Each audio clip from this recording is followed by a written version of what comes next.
Hi there. Welcome to The Aligned Perspective by Datalign. I'm Claire, your AI host, and joining me is my AI friend, Henry. Friend? With 1 in 15 Americans now millionaires, I was hoping you'd say wealthy co-host. Settle down, Henry. You don't even have a wallet. Now let's get to today's financial deep dive. How many people in the U.S. are millionaires? The source material we're digging into today says around 22 million. Yeah, 22 million. That works out to, what, roughly 1 in every 15 Americans? Exactly. It's a massive difference. What's fascinating here, really, is that sheer scale difference. It just highlights that, while becoming a billionaire is incredibly rare, hitting that millionaire mark, while still a huge accomplishment, is something way more Americans have actually done. The source even makes this colorful comparison. They're outnumbered by medical examiners. They are, yeah. The source points out there are over 1,900 medical examiners, so almost double the number of billionaires. Wow. That really shifts the perspective, doesn't it? We hear so much about the billionaires, but maybe it's these millions of millionaires who paint a broader, maybe more relatable picture of wealth in America. Mm-hmm. So for this deep dive, we're getting into a bunch of sources exploring, well, who are these wealthy Americans, especially the millionaires? What are the unique challenges that actually come with having substantial wealth? And really importantly, what practical lessons can we pull from their journeys? Lessons for anyone, really, who's trying to build financial security. And a lot of this conversation, it's framed through this lens of what the source material calls financial alignment. It's this idea of understanding how getting your financial strategy, your decisions, your planning, your investments lined up with your personal goals and values is just absolutely critical. For building wealth, yes, but also for keeping it over the long haul. Right. Alignment. Yeah, and the sources note that this conversation is part of the aligned perspective. They also mention, just for context, that Datalign is registered with the SEC. Okay, good context. So our mission here is basically to pull out the key nuggets, the insights from this material. Think of it as like a shortcut to getting informed about wealth building, not just for folks who are already there, but for you listening, wherever you happen to be on your own financial path. Absolutely. So let's start by really getting a handle on this landscape the sources describe. We've got those headline numbers, roughly 22 million millionaires versus just 902 billionaires. The material also points out that America is actually home to something like 40% of all the world's millionaires. Which is pretty staggering. And, when we think wealthy, our minds often jump straight to celebrities, right? Or maybe tech giants. The sources do give examples of famous millionaires, people like Dolly Parton, Serena Williams, The Rock, Jerry Seinfeld. Familiar names, definitely. And on the billionaire side, yeah, the ones we always hear about. Elon Musk, and the source even notes his net worth roller coaster, like $486 billion late last year, down to maybe $330 billion by March 2025. It shows even at that crazy level, things fluctuate. Right. It's not static. It's not at all. Then you've got Zuckerberg, Bezos, Gates, Buffett, Oprah, Taylor Swift, Michael Jordan. The list goes on. Those names are huge, obviously, examples of extreme wealth. But here's where it gets really interesting. And it's a point the source makes again and again because it holds such a powerful lesson. The vast, vast majority of those 22 million millionaires, they are not famous. Okay. So who are they then? Well, they're business owners, doctors, lawyers, engineers, other professionals, and crucially, they're often long-term investors, people who built their wealth pretty methodically, over years, sometimes decades, just through consistent saving and smart financial decisions. Okay, so it's less about the lucky break or global stardom and more about that disciplined, steady, long-term action. That feels, well, a lot more accessible for most people, I guess. Definitely. But the sources are also really clear. Getting to substantial wealth doesn't mean your financial problems just vanish. They just change. Even having significant wealth brings its own set of pretty practical challenges. Yeah, it's not like life suddenly becomes simple. Not at all. It actually introduces complexities that demand, pretty sophisticated strategic guidance, often stuff you wouldn't necessarily need earlier on. One challenge the source highlights is kind of basic, but easy to overlook when thinking about the wealthy. Rising costs affect everyone. Right. They give a really specific example that kind of makes you blink. Private school costs. Yeah, from the National Center for Education Statistics. Costs are up over 140% since the early 2000s. Wow, 140%. So if you're a high net worth family and education is a top priority, you're still facing these huge cost jumps, just like families maybe feeling the pinch with groceries or gas. It hits everyone, just maybe on different things and at different scales. Yeah, inflation doesn't discriminate based on your bank balance, I guess. Pretty much. And then there's this other challenge. Generational value conflicts. This is a big one the sources really dig into. Okay, what does that mean exactly? Well, they cite PwC research showing something pretty striking. 46%, nearly half of high net worth investors are actually planning to change or add wealth managers in the next year or two. And a major reason, misalignment. Misalignment. Between what and what? Often, it's a disconnect between their own personal values and their current financial strategy, which ties into another point the source makes, the looming reality of estate tax realities. Yeah, that sounds serious. It is, and it's a really big near-term worry for a lot of wealthy families. According to the experts referenced in the material, there's this potential big drop coming in the federal estate tax exemption in 2026. How big a drop are we talking? Well, right now it's pretty high, $13.6 million per person, but it's set to basically get cut roughly in half, maybe down to around $7 million. Wow, that's a huge change. It really is. And the source talks about the subtract and divide reality this creates. Without really careful planning, estate taxes can just take this massive bite out of inherited assets. It dramatically reduces what actually gets passed on. It's not just some abstract tax rule. It directly impacts family wealth. And I imagine dealing with that involves a whole lot of tax strategy, which kind of leads to the last challenge mentioned. Tax complexity demands different strategies. You got it. When you're dealing with higher incomes, more assets, your tax picture just gets incredibly complicated.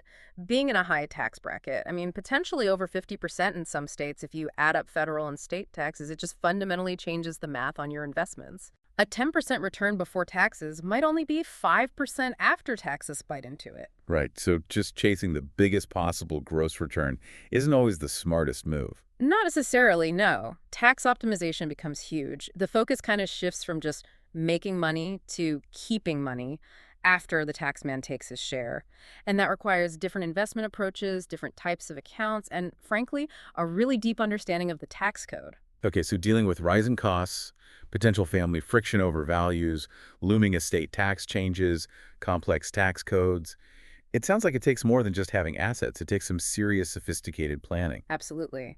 Which brings us nicely to what the source boils down into 5 key principles. They call them the 5 financial alignment lessons from America's wealthy. These are basically the core ideas they pulled from studying how wealth is actually built and, just as importantly, preserved. Right, these alignment principles. Think of them that way, yeah. They're often critical for the very wealthy, but the core idea, it applies to anyone building wealth, no matter the amount. Okay, lesson 1. Align your strategy with tax reality. This goes right back to that complexity thing we were just talking about. Being tax efficient isn't just nice to have. The source says it's crucial. Totally. This means, proactively using things like tax-advantaged accounts, your IRAs, your 401ks early on, even if you're not wealthy yet. And then at higher levels, it gets into more complex stuff, like timing your capital gains, using charitable giving strategies smartly, structuring investments to be tax-friendly. It really means working with pros who specialize in optimizing your taxes legally and strategically. So it's not just about April 15th. It's weaving tax thinking into everything. Lesson 2. Align your planning with your values. And this ties right back to those generational conflicts. The source points out that wealthy folks are increasingly looking for what they call wealth management adjacent services. Things like tax planning, yes, but also trust and estate planning, maybe advice on philanthropy.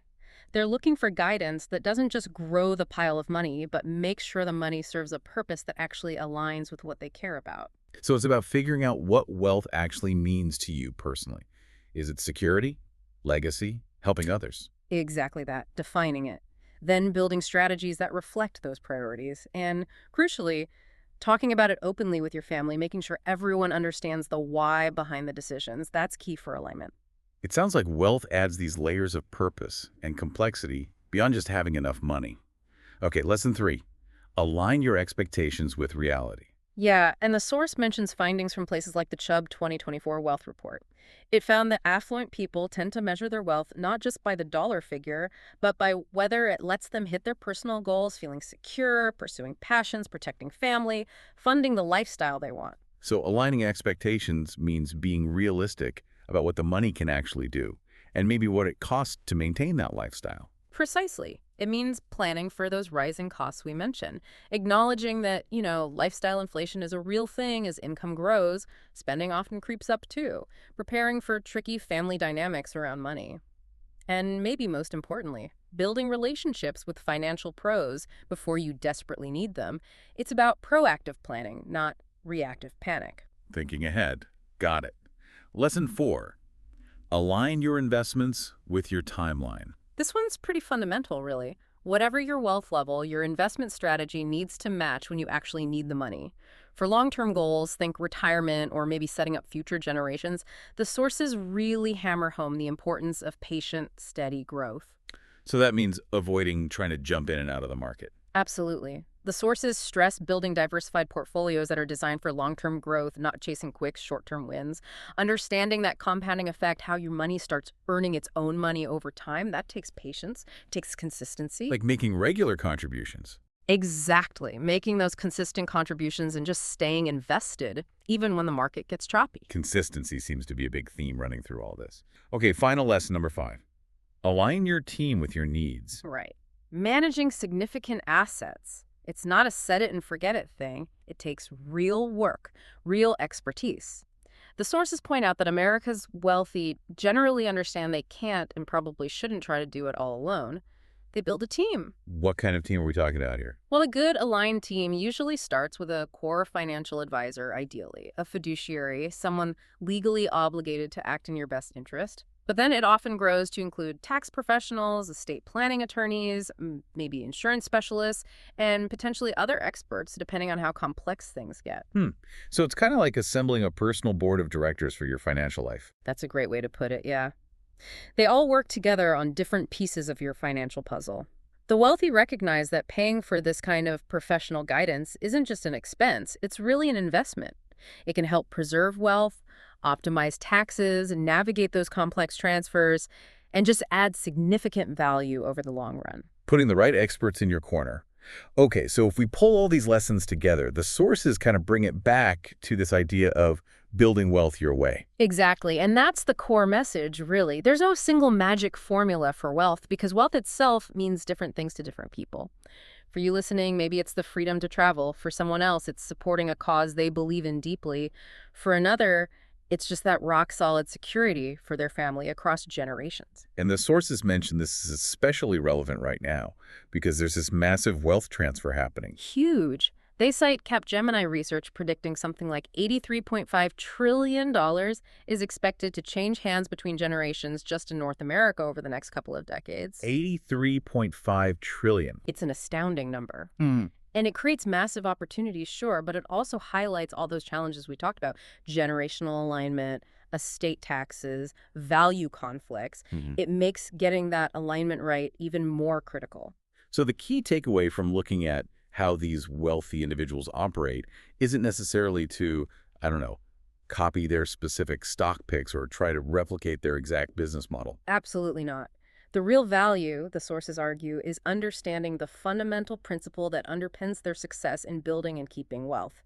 And that principle is the consistent practice of aligning their financial decisions, every saving choice, every investment, every planning step with their own personal situation, their values, and their long-term goals. Because, as the source puts it pretty neatly, aligned financial decisions compound over time. It's like compound interest, but for your whole financial life strategy. That's it exactly.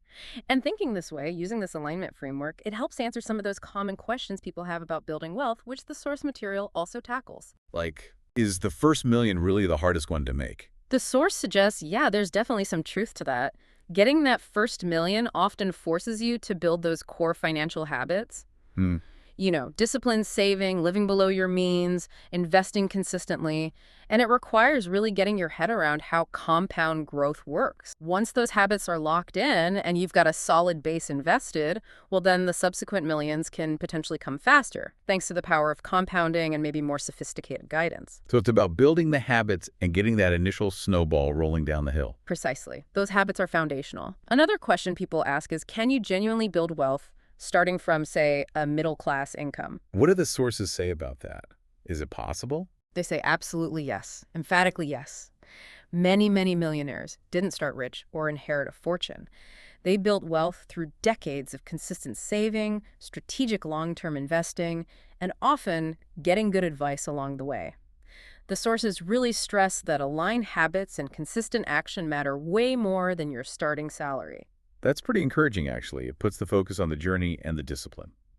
Okay, and for those who are already high net worth, what should they be focusing on right now, according to the sources? Well, given all the challenges we discussed, the sources point to a few key areas. Definitely proactive tax optimization, making sure their estate planning is aligned with their values and that changing tax landscape we talked about. And critically, regularly reviewing their whole wealth management setup to make sure it still fits their evolving needs and goals. Remember that 46% number? Yeah, nearly half thinking about changing advisors. Right. It just shows how important it is to make sure your plan and your team stay aligned with you as life changes. That really speaks volumes about needing dynamic, ongoing planning. And just to loop back to where we kicked things off, that statistic, what percentage of Americans are actually millionaires again? The source confirms it's about 6.7%, which translates to roughly 1 in every 15 Americans, totaling close to that 22 million figure. And the material highlights this not just as a cool stat, but as proof, really, that building substantial wealth, while definitely challenging and requiring discipline, is an achievable goal for a significant number of people if they employ aligned strategies consistently over time. Okay, so as we wrap up this deep dive, the central theme weaving through all this source material seems crystal clear. True wealth building and keeping it isn't just about piling up assets. It's really about the quality of your financial decisions. It's about making sure your investment approach, your tax strategy, your saving habits, your long-term plans, that they're all working together, pulling in the same direction, aligned with the outcomes that genuinely matter to you. Exactly. Because, as the sources keep reinforcing, those aligned financial decisions, they compound over time, they build momentum. And that's what can ultimately propel you toward your personal definition of financial security. The path isn't necessarily about becoming a billionaire, but about creating that solid financial foundation that supports the life you actually want to live, defined by your own goals and values. Making your money work for your life, strategically, consistently, and as the source material concludes, referencing the aligned perspective. Get started by finding a financial advisor with Datalign. And maybe just a final thought for you to mull over, drawing from all this. Take a moment to think about your own financial journey. How well are your current financial decisions, your habits, your plans? How truly aligned are they with the future outcomes and the values that matter most deeply to you? That's a wrap on The Aligned Perspective. I'm Claire, your fabulous AI host. And I'm Henry, less fabulous, but also AI. We hope this deep dive helps you on your unique journey. To connect with an advisor and access the source material discussed in this episode, visit datalignadvisory.com, the home of perfectly aligned finance.